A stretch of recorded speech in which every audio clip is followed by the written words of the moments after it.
In honor of the three kings, tonight's sermon is in three parts.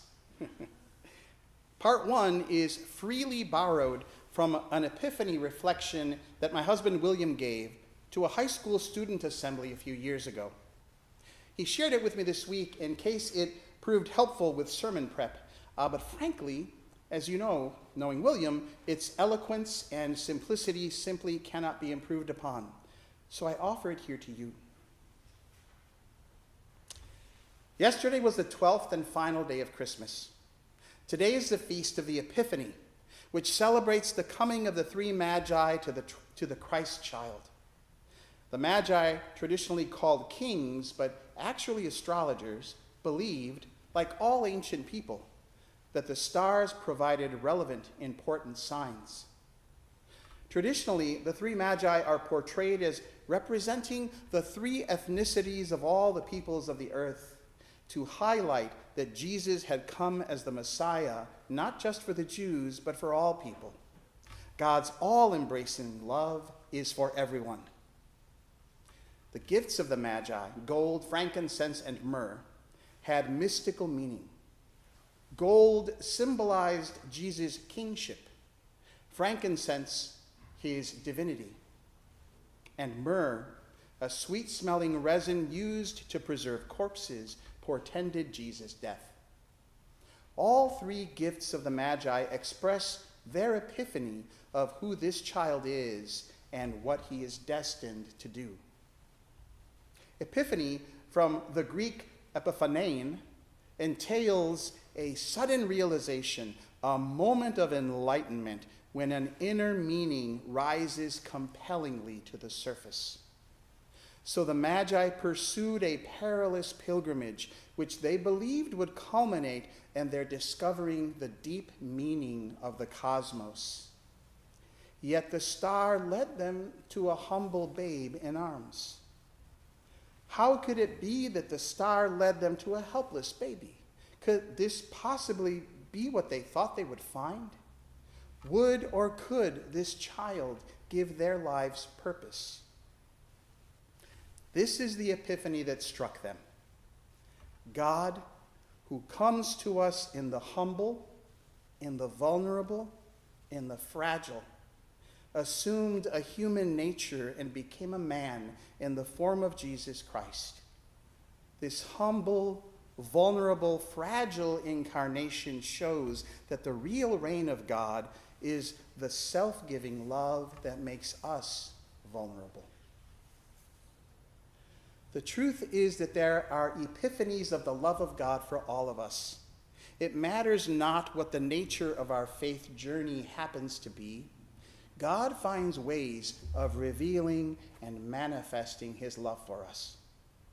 Consider how God manifests his love to you, and how you could manifest such love to all whom you encounter.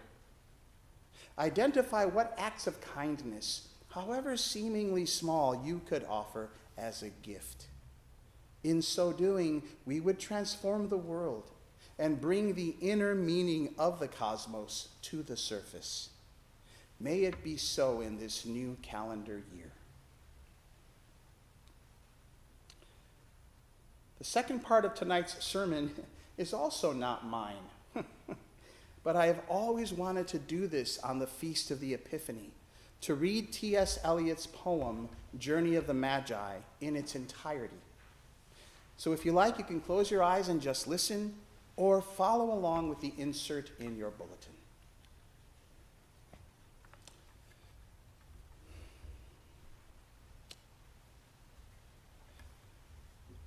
A cold coming we had of it, just the worst time of the year for a journey, and such a long journey.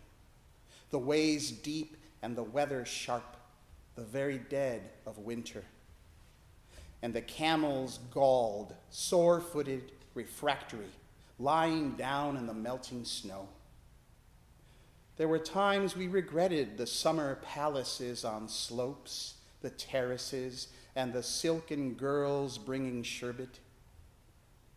Then the camel men cursing and grumbling and running away and wanting their liquor and women, and the night fires going out, and the lack of shelters, and the cities hostile, and the towns unfriendly, and the villages dirty and charging high prices.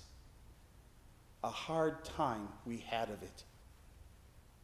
At the end, we preferred to travel all night, sleeping in snatches, with the voices singing in our ears, saying that this was all folly. Then at dawn, we came to a temperate valley, wet below the snow line, smelling of vegetation, with a running stream and a watermill beating the darkness, and 3 trees on the low sky, and an old white horse galloped away in the meadow.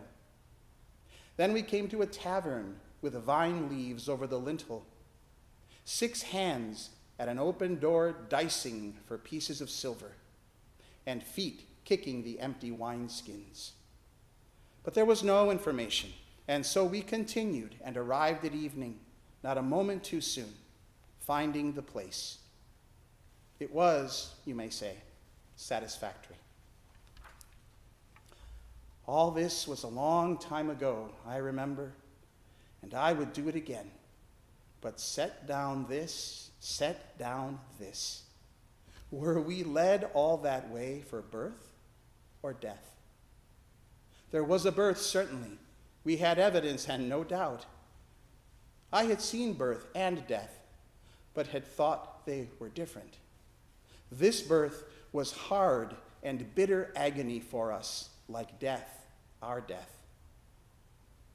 We returned to our places, these kingdoms, but no longer at ease here in the old dispensation, with an alien people clutching their gods. I should be glad of another death.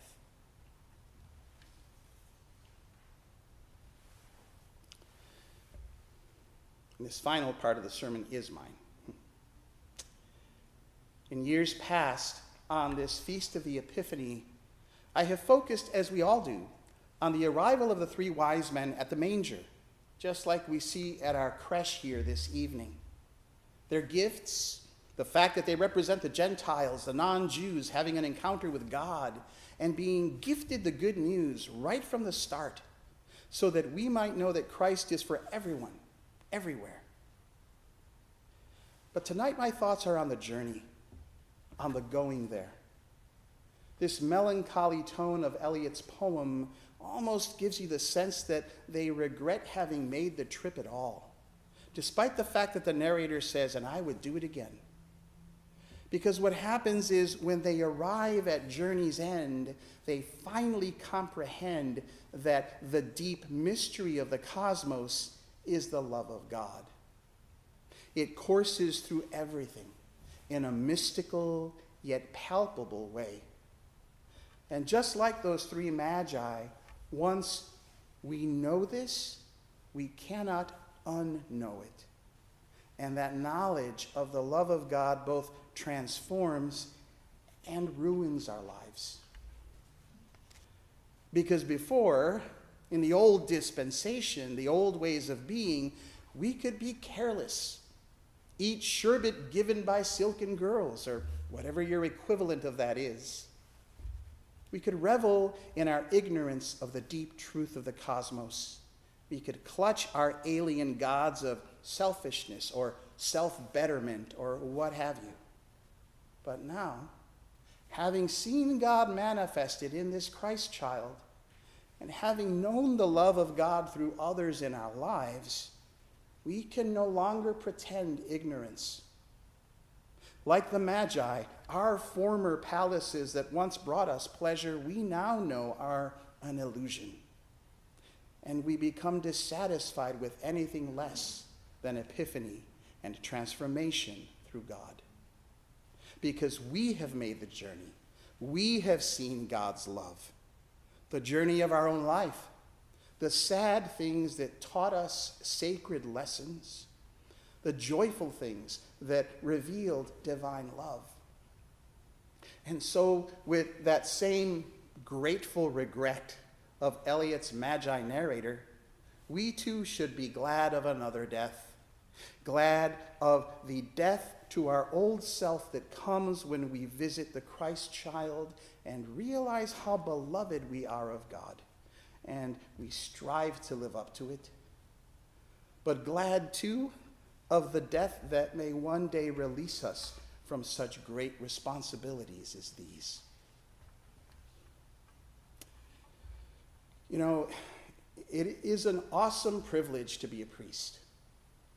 On this Feast of the Epiphany, I performed last rites for a parishioner with family gathered around, weeping and laughing early this afternoon. And I received a text from someone who's been admitted to the psychiatric ward of a local hospital asking for a visit. And I intended to see Father Clark and celebrate the 50th anniversary of his priestly ordination at his hospital bedside, but he wasn't feeling well enough to do so.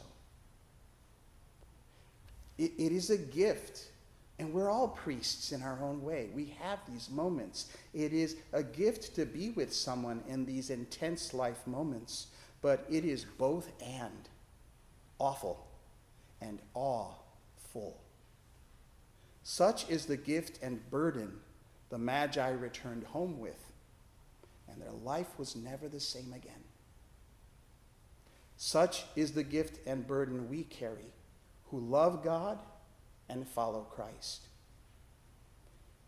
May you be touched by the holy dissatisfaction that comes from seeing God manifest in your life while charged with making manifest the same.